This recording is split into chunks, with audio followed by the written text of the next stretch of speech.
Bismillah, Assalamualaikum warahmatullahi wabarakatuh. Baik sahabat konten Islam yang berbahagia, semoga kita selalu diberikan Allah kesehatan dan Allah murahkan seluruh rezeki kita. Salawat dan salam kepada Nabi kita Nabi Muhammad SAW. Semoga kelak kita mendapatkan syafaat beliau. Amin ya rabbal alamin. Baik, di video kali ini kita akan mendengarkan ceramah dari Ustadz Zulkifli Muhammad Ali.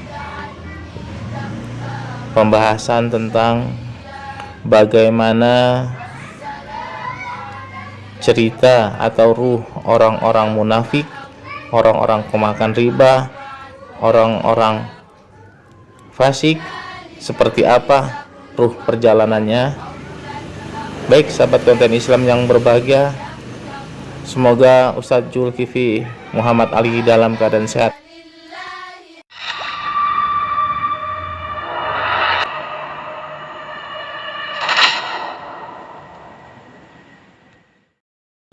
Roh para koruptor, roh para pencandu narkoba, barang-barang haram, roh orang-orang yang sering mempermainkan sholat, roh orang-orang yang masih suka menggunjing ke sana kemari, menghibah ke sana kemari, mengadu domba ke sana kemari. Roh orang-orang macam ini, Pak, lihat nanti di kitab nasib para pengadu domba. Rohnya para pengadu domba, rohnya para penggunjing ke sana kemari, rohnya para pemakan riba, rohnya para pezina. Lihat bagaimana Rasulullah menceritakan. Insya Allah nanti akan kita terangkan dalam episode tentang peristiwa-peristiwa alam kubur, ya. Sekarang kita fokus tentang perjalanan roh. Kita lihat kaum muslimin yang kami muliakan, saat orang kafir akan meninggal dunia, malaikat turun, jumlahnya sama, 70.000 malaikat. Tapi kata Rasulullah, malaikat yang datang ini tidak satu pun dari mereka yang berwajah bagus. Wajahnya rusak dan betul-betul sangat, dari matanya tegang, nampak betul kebuasan, nampak betul kebencian, ya, wajah benci kepada yang akan didatang itu nampak betul. 70.000 malaikat datang dalam bentuk sorotan mata yang sangat tajam penuh kebencian, bibir yang sedikit pun tidak ada kesenyum, ya senyum tidak ada, sementara mukanya rusak. Malaikat ini turun. Kaum muslimin yang kami muliakan, ketika itu si orang zalim, orang fasik, orang munafik ini mulai merasakan ketakutan. Siapa nih? Kenapa begini banyak? Mau ngapain mereka? Mau ngapain mereka? Kaum muslimin turun. Selesai turun, langsung satu orang yang paling garang wajahnya, yang paling kejam bentuknya, keluar dari tengah-tengah mereka dan langsung sampai di kepala orang yang zalim ini, memasukkan langsung jarinya ke dalam mulut. Coba Pak, dalam hadis Nabi mengatakan malaikat ini langsung masukkan jarinya ke dalam mulut, ya. Setelah itu mulai disentak. Keluar kamu, hai musuh Allah. Ukhruji ayyatuhan nafsul khabithah. Keluarlah kamu wahai jiwa yang kotor, jiwa yang menjijikkan. Wahai jiwa yang menjijikkan, keluar. Saat itulah dihantam dadanya, dihantam lambungnya, dihantam punggungnya, dan ditepuk kepalanya agar mengeluarkan roh ini. Pak, Bapak pernah nggak ngelihat atau ngerasain gimana dicakar kucing sementara kucingnya nggak mau melepaskan cakarannya? Sakit, Pak, sakit. Sekarang coba bawa kucingnya ke lantai 5. Bapak dengan tangan yang tidak usah pakai sarung tangan, ya, bawa kucingnya ke lantai 5, kemudian lepaskan tuh kucing, ya. Yang terjadi gimana kira-kira? Kuku kucing itu kan segera masuk ke daging Bapak, betul tidak? Setelah itu Bapak paksakan juga melepaskannya ke bawah. Apa yang terjadi? Di bawahnya nggak daging Bapak? Pasti, Pak, di bawahnya daging Bapak. Sakit. Lah itu baru sekedar kuku kucing. Yang kucing itu takut mau dilepaskan. Begitu juga dengan roh orang munafik, roh orang fasik, roh orang fajir, orang zalim juga takut lepas dari jasadnya ini. Sebab apa? Dia sudah dilihat, dikasihkan lihat apa yang akan dihadapinya nanti. Pemandangan neraka yang di dalamnya ada sel penyiksaan. Di gerbang sel itu adalah atas nama dia Zulkifli. Siapa tadi? Fikri. Sama. Kata Rasulullah, tidak seorang pun di antara kamu hari ini melainkan namanya sudah disiapkan oleh Allah di dalam surga. Satu bangunan atas nama dia sudah disiapkan di dalam surga. Di waktu yang sama setiap kita juga sudah disiapkan oleh Allah tempatnya di dalam neraka atas nama dia. Nama saya hari ini sudah tertulis dalam neraka, Pak. Nama saya di waktu yang sama juga sudah tertulis di dalam surga, sama-sama. Baik kaum muslimin yang kami muliakan, setelah itu keadaan semakin menakutkan.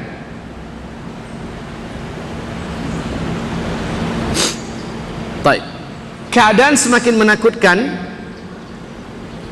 Setelah dikasari satu persatu mau melepaskan cengkeramannya. Ditarik terus oleh malaikat dengan siksaan yang teramat sangat berat. Inilah dia kemuncak dari sakit. Bapak Ibu pernah melihat bagaimana orang yang sakarat? Siapa di antara Bapak Ibu yang pernah melihat orang zalim sakarat? Ada nggak yang pernah? Coba. Ada yang pernah dekat nggak orang zalim yang sakarat? Bapak Ibu, orang zalim yang sakarat itu menjijikkan. Saya baru satu kali dekat dengan orang zalim yang anti sholat, mempermainkan syariat, mati. Baru satu kali saya merasakan seumur hidup. Menjijikkan.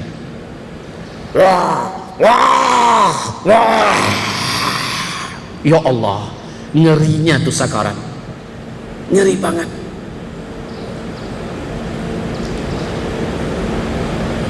Badannya tegang-tegang, ya. Sementara dadanya melengkung seperti ini, kepalanya di bawah, kebayang Pak? Ya. Ya, kemudian kakinya seperti betul-betul tersiksa. Masya Allah. Nah kaum muslimin, akhirnya keluarlah roh ini. Setelah keluar roh tersebut langsung dibelasah oleh 70.000 malaikat. Nggak pakai dimandiin, langsung dibungkus dengan kain kasar yang sangat busuk. Setelah itu diseret seperti nyeret bangkai yang nggak pantas menuju ke lapisan langit dunia yang pertama. Setelah itu di stop oleh malaikat. Alangkah busuknya yang kalian bawa ini, siapa? Maka dia jawab, fulan bin fulan, ahli zina. Fulan bin fulan, orang yang suka mempermainkan agama. Fulan bin fulan, orang yang suka mendurhakai kedua orang tuanya. Fulan bin fulan, pemakan riba. Oh fulan bin fulan, bla bla bla, dan seterusnya. Maka sorry, pintu gerbang tidak bisa kami buka untuk yang seperti ini. Ditahan dia, Pak. Jangankan untuk mendapatkan perlakuan sholat, disolatkan oleh malaikat, ya. Baik ketika dia baru saja meninggal, di lapisan langit dunia juga tidak, apalagi kedua dan ketiga seterusnya. Lapisan langit yang pertama saja dia sudah ditolak, lalu campakkan dia kembali ke bumi. Masya Allah. Sampai di bumi lah. Biasanya kalau keluarga orang kayak gini kan biasanya awam juga kan. Tunggu dulu anak dari Amerika pulang. Dia lagi pesan tiket pesawat, nunggu sehari semalam, kadang-kadang nunggu 2 hari semalam. Betul tidak? Ya Allah, makin tersiksa dia, kayak orang masuk ke laut terombang ambing, padahal sudah membutuhkan orang yang segera menyelamatkannya. Kaum muslimin yang kami muliakan, akhirnya setelah dimasukkan jasad ke dalam liang lahat, ruhnya pun disatukan. Saat itu 2 malaikat datang bertanya, "Ma rabbuk wa ma dinuk wa madza taqulu an hadzal rajul?" Tidak satu pun dia mampu menjawab. Dia, kalau orang munafik hanya begini, ini hadis Pak ya Bu, hanya itu yang keluar dari mulutnya. Dia tidak mampu menjawab. Tetapi ketika ditanya, apakah pendapat engkau tentang laki-laki ini? Kalau orang munafik jawabnya begini, qala an-nas annahu kadza fa aqulu mithla ma yaqulun. Orang berkata dia itu adalah begini, saya katakan juga seperti itu. Hanya itu dia mampu jawab. Kemudian datang suara dari langit, ya, Allah Subhanahu wa taala mengutuk dan mencelanya dan berikan kepadanya jatah yang telah dijanjikan untuknya. Maka kaum muslimin, hamba-hamba Allah, lihat ke sebelah kanan. Nah, kalau ini orang kafir, orang zalim, sebelah kanan dulu disuruh lihat. Ketika dia lihat surga ada namanya, ingin loncat pak, ingin lari. Ditanya malaikat, mau kemana? Situ katanya. Seharusnya itu yang telah dibuatkan oleh Allah, yang harusnya kamu isi. Tapi karena kamu memunggungi Allah, karena kamu membelakangi agama Allah, karena kamu perturutkan hawa nafsu kamu, maka tempat ini telah di-close untuk kamu. Dia pun mulai lemas. Lihat ke sebelah kiri kamu. Setelah diperlihatkan, yang terlihat adalah pemandangan neraka, ada namanya seperti yang dia lihat waktu dia akan sakarat. Maka ketakutannya makin jadi-jadi. Lalu apa kata malaikat? Jangan cemas, kamu baru akan masuk ke sana dan merasakan segala fasilitasnya yang ada di dalam setelah kiamat. Disitulah dia berdoa, Allahumma ajjilis sa'ah, Allahumma ajjilis sa'ah, Allahumma ajjilis sa'ah. Ya Allah, tundakanlah kiamat, lamakanlah kiamat. Karena dia takut langsung dimasukkan ke tempat yang dikasih lihat untuknya, bahwa dialah penghuninya. Terakhir Bapak Ibu, akhirnya orang ini diseret ke bawah. Diseret ke bawah, masuk ke, di sini namanya asfalas safilin.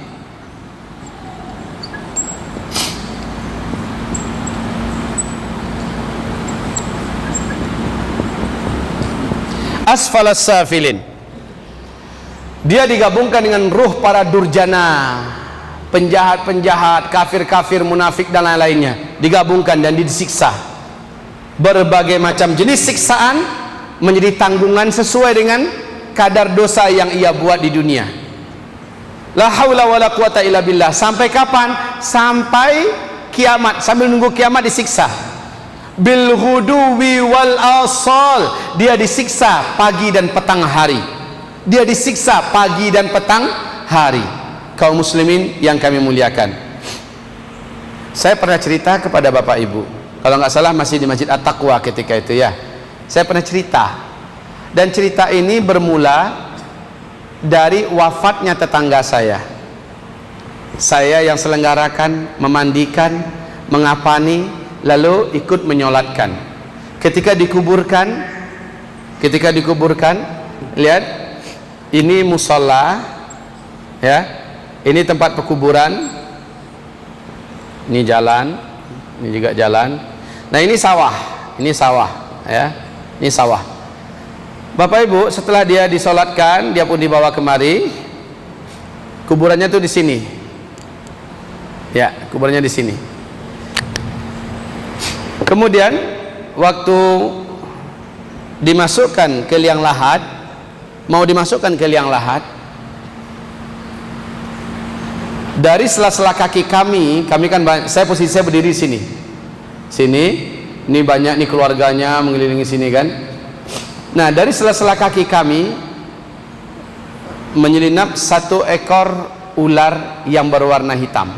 Ularnya besar, kira-kira sepegelangan tangan saya, panjangnya mungkin ada 3 meteran. Ular itu datang di sela-sela kaki kami. Bapak Ibu tahu kalau ular ngelihat orang, satu orang saja dia lari, betul nggak? Kalau ini enggak, malah kaki kami dia berjalan tanpa rasa takut. Kemana dia mengarah? Ke arah kuburan ini. Lalu dia langsung masukkan tubuhnya, menjatuhkan tubuhnya ke dalam lubang. Orang waktu dia lewat, ular langsung menjerit-jerit, ya. Gimana enggak menjerit? Ularnya hitam gede lagi. Apalagi ular hitam itu ular tanah umpamanya, kan sangat berbisa, Pak. Ya kan? Ini enggak. Dia tanpa takut tuh ular menuju ke arah kuburan. Langsung menjatuhkan dirinya ke dalam. Jenazah yang sudah hampir diletakkan, ular begitu besar masuk, otomatis 3 orang yang di dalam itu yang memasukkan ini main lempar aja langsung ke dalam, ya, nggak sempat lagi diatur segala macamnya, lempar. Aneh Pak Ibu, nggak siapa yang diganggu oleh ular itu, tapi ular itu langsung masuk ke liang lahat tadi, ya, langsung masuk ke liang lahat tadi. Masya Allah, standby di situ, kayak mau ngapain kayak kami juga nggak tahu, langsung masuk itu standby, dikasih papan langsung naik, orang ini naik ke atas langsung dikubur, anaknya pada nangis, istrinya nangis. Lihat kejadian itu. Kaum muslimin yang kami muliakan, sorenya datang adiknya mengantarkan amplop ke saya. Untuk apa? Saya bilang, karena Ustaz telah membantu menyelenggarakan jenazah abang saya, berikan pada anaknya, anaknya lebih berhak. Ini adalah kewajiban saya sebagai tetangga kepada tetangga, muslim kepada muslim. Lalu apa kata adiknya ini? Abang saya meninggal dalam keadaan mencandu minum-minuman keras. Jadi udah lama meninggalkan sholat dan mencandu miras. Oh gitu ya, pantesan waktu saya mandiin, nggak usah saya cerita deh, waktu saya mandiin pokoknya enak saya ngeliatnya Pak. Baik, waktu di kapani juga baik. Esoknya lah, ini dia puncak cerita kita. Esoknya datang tetangga saya. Jadi rumah saya itu di sini. Ini kira-kira 300 meter lagi ke sana. Nah, ini rumahnya dia. Ini ada gang lagi. Ini rumah saya. Nah, ini rumah tetangga saya yang satu lagi. Nah, tetangga saya ini dia membuat tempe dan tahu toge, ya, dijual ke pasar sini. Pulangnya dengan bendi. Tahu bendi Pak? Bendi tahu? Delman yang pakai kuda, ya. Biasanya dia berangkat tuh 3:30 subuh, udah berangkat ke pasar. Pulangnya jam 9, jam 10. Ingat ya, bil ghuduwi wal asal, di waktu pagi dan petang disiksa. Pas lewat sini, kudanya langsung ngamuk. Kuda delman itu langsung mengamuk. Saking kuatnya amukan kuda itu hampir meloncat ke sawah, ya. Untung sopir delman ini segera loncat dan dilarikannya kuda itu menjauh. Apa kata si sopir delman ini? Kuda melihat antu. Ini mencari antu mah. Masa antu di waktu duha? Baik kaum muslimin, selanjutnya sampai di rumah, dia langsung gedor pintu rumah saya. Dia langsung gedor. Jam 10-an saya ingat dia ngedor pintu rumah saya. Pak Ustadz, Assalamualaikum Pak Ustadz. Kenapa? Pucat sekali wajahnya. Beliau mengatakan, di muka kuburan itu kuda yang saya tunggangi ngamuk, ya, delman saya tunggangi ngamuk. Kata si sopir delman, dia ngelihat hantu. Saya katakan, pertama, nggak ada hantu. Yang kedua, kejadian seperti ini terjadi di zaman Nabi. Nabi sedang menunggangi unta bersama para sahabat. Nabi lihat kuburan, ternyata unta Nabi langsung mengamuk, ya, bukan mengamuk sebenarnya, tapi ketakutan. Nabi segera turun, lalu untanya ditambat agak jauh. Lalu Nabi berkata, kalian tahu ini kuburan siapa? Maka kata sahabat, saya tahu ya Rasulullah, ini kuburan fulan bin fulan dari kabilah anu. Kalau yang ini kuburan fulan bin fulan dari kabilah anu. Kata Nabi, ketahuilah oleh kalian, mereka berdua sekarang ini sedang diazab. Ingat ya, di hadis yang lain Nabi mengatakan, orang yang diazab di alam kubur selain jin dan manusia dapat mendengarkan jeritan siksaan mereka. Demi Allah kata Nabi, kalau aku doakan kepada Allah agar kamu mampu mendengarnya, pasti kamu akan pingsan kalau nggak mati. Saking mengerikan jeritan orang-orang yang disiksa, bagaikan pakai mic Pak, ya. Wah, macam-macam jenis siksaannya. Kaum muslimin yang kami muliakan, seandainya diizinkan oleh Allah, Nabi mendoakan, kita nggak akan tenang hidup nih. Sebentar kaget, ya. Kalau nggak mati pingsan paling tidak, kata Nabi, saking hebatnya. Lah, onta, kuda, ini termasuk binatang yang juga mendengar. Baik kaum muslimin, lalu saya katakan, ya sebenarnya satu kampung ini tahu kok yang meninggal ini memang pencandu, ya, udah lama meninggalkan sholat dan udah lama cekek botol, mati dalam keadaan seperti itu. Man laqiyallah wa huwa mudminul khamri laqiyallah wa huwa alaihi ghadban. Siapa yang meninggal berjumpa dengan Allah sementara dia masih mencandu khamar, mencandu barang-barang haram itu, dia berjumpa dengan Allah sementara Allah murka kepadanya, Allah marah kepadanya.